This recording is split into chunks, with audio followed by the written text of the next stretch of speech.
A lucky jacket. Anna has a lucky jacket. Whenever she wears it, good things happen to her.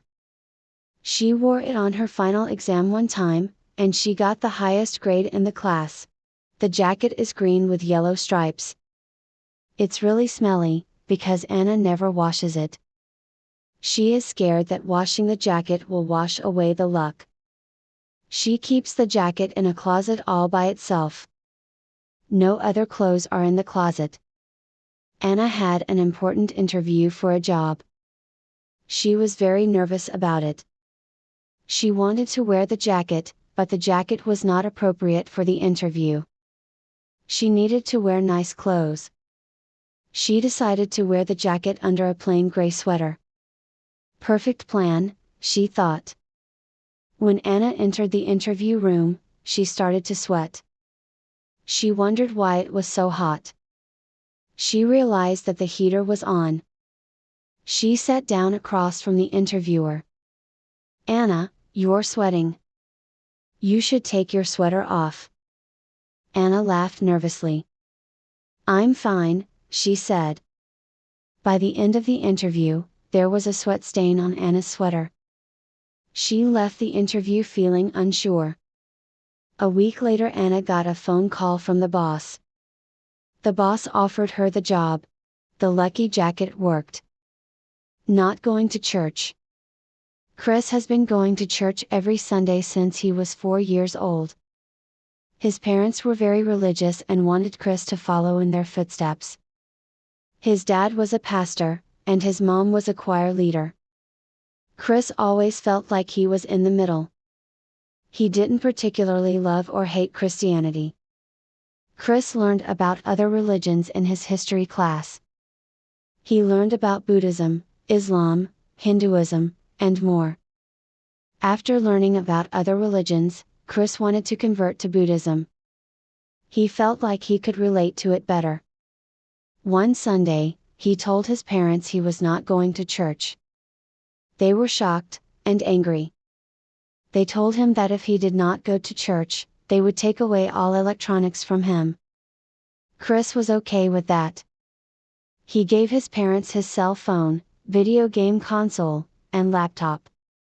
When his parents came back from church, they wanted to have a long conversation with Chris. Chris told them why he didn't want to go to church anymore. He explained what Buddhism was, and why he wanted to convert.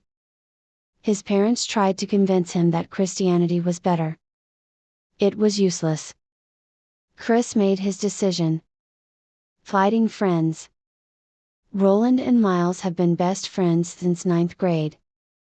They bonded over their common interest in video games. They would go to each other's house and play video games after they finished their homework. They did everything together, from eating breakfast to sleeping over at each other's place. Right now, however, they were not speaking to each other. Miles did not pick Roland to be on his basketball team, and Roland was upset. It has been 2 weeks already. Miles has been trying to make it up to him almost every day. He made him breakfast in the morning, offered to drive him to school, and offered to carry his textbooks. Roland just kept pushing him away. Miles didn't know what he could do.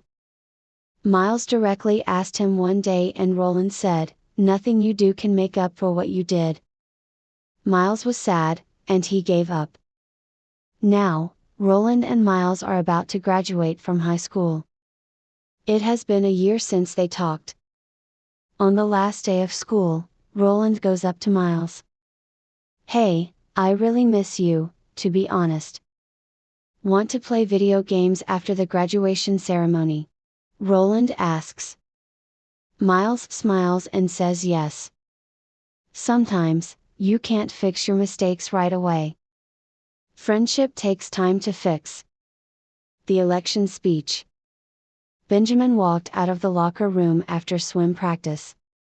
One of his team members, Aaron, wanted to talk to him. "Ben, there's something you have to know," Aaron said. "What is it?" Benjamin asked. "Kyle said you would be a terrible captain to the entire swim team. Aaron said. Benjamin went back home depressed. He didn't think that Kyle would betray him.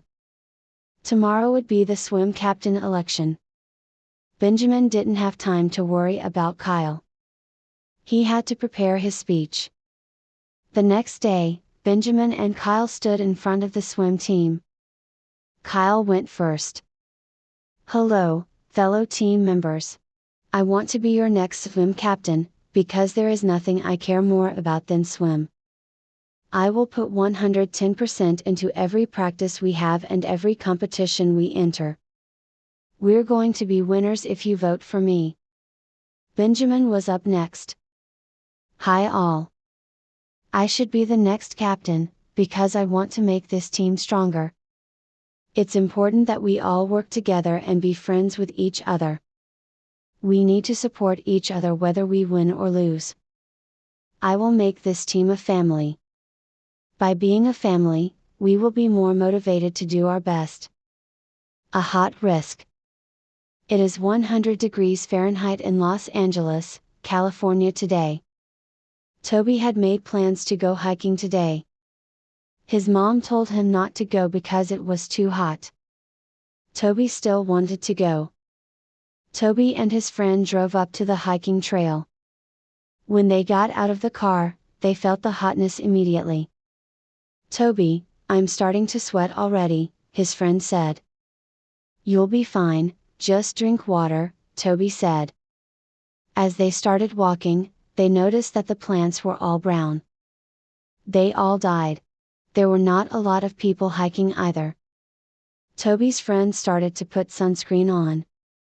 Want some? He asked. Toby said, I don't get burned. Well, suit yourself, his friend said. As they continued walking, the trail was getting steeper and steeper. Hey Brian, remember that one time your mom hiked with us? Toby asked. It was completely silent. Toby turned around. Brian was on the ground. He had fainted. Toby called 911. When they came, they told Toby that Brian fainted from the heat.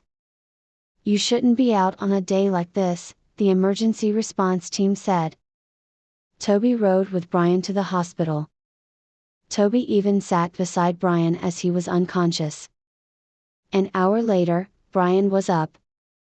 Toby hugged him. You're totally red, Brian said.